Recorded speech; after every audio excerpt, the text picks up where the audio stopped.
That was pretty good. Hello, everybody. I was actually going to say good morning, but I guess it's afternoon by now. As part of the healthcare reform law that I signed last year, all insurance plans are required to cover preventive care at no cost. That means free checkups, free mammograms, immunizations, and other basic services. We fought for this because it saves lives and it saves money for families, for businesses, for government, for everybody. And that's because it's a lot cheaper to prevent an illness than to treat one. We also accepted a recommendation from the experts at the Institute of Medicine that when it comes to women, preventive care should include coverage of contraceptive services such as birth control. In addition to family planning, doctors often prescribe contraception as a way to reduce the risks of ovarian and other cancers and treat a variety of different ailments. And we know that the overall cost of healthcare is lower when women have access to contraceptive services. Nearly 99% of all women have relied on contraception at some point in their lives.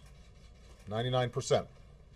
And yet more than half of all women between the ages of 18 and 34 have struggled to afford it. So for all these reasons, we decided to follow the judgment of the nation's leading medical experts and make sure that free preventive care includes access to free contraceptive care.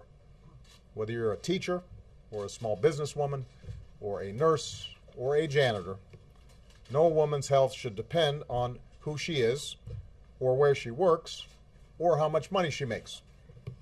Every woman should be in control of the decisions that affect her own health, period. This basic principle is already the law in 28 states across the country. Now, as we move to implement this rule, however, we've been mindful that there is another principle at stake here, and that's the principle of religious liberty, an inalienable right that is enshrined in our Constitution. As a citizen and as a Christian, I cherish this right. In fact, my first job in Chicago was working with Catholic parishes in poor neighborhoods, and my salary was funded by a grant from an arm of the Catholic Church. And I saw that local churches often did more good for a community than a government program ever could. So I know how important the work that faith-based organizations do and how much impact they can have in their communities.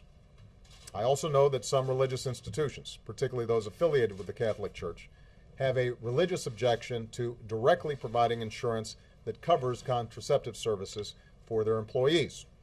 And that's why we originally exempted all churches from this requirement, an exemption, by the way, that 8 states didn't already have. And that's why, from the very beginning of this process, I spoke directly to various Catholic officials.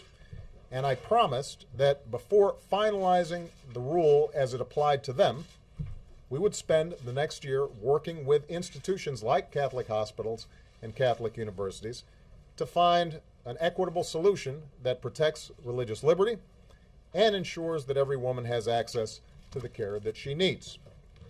Now, after the many genuine concerns that have been raised over the last few weeks, as well as, frankly, the more cynical desire on the part of some to make this into a political football, it became clear that spending months hammering out a solution was not going to be an option, that we needed to move this faster.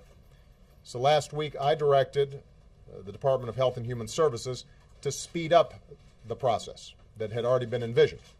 We weren't going to spend a year doing this, we're going to spend a week or two doing this. Today we've reached a decision on how to move forward. Under the rule, women will still have access to free preventive care that includes contraceptive services, no matter where they work. So that core principle remains. But if a woman's employer is a charity or a hospital that has a religious objection to providing contraceptive services as part of their health plan, the insurance company, not the hospital, not the charity, will be required to reach out and offer the woman contraceptive care free of charge, without copays and without hassles. The result will be that religious organizations won't have to pay for these services, and no religious institution will have to provide these services directly. Let me repeat, these employers will not have to pay for or provide contraceptive services. But women who work at these institutions will have access to free contraceptive services just like other women. And they'll no longer have to pay hundreds of dollars a year that could go towards paying the rent or buying groceries.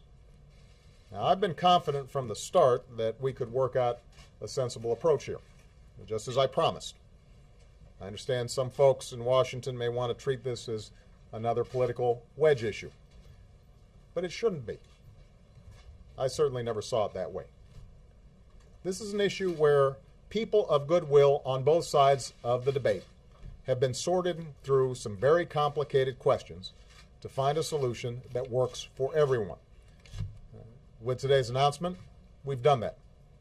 Religious liberty will be protected, and a law that requires free preventive care will not discriminate against women.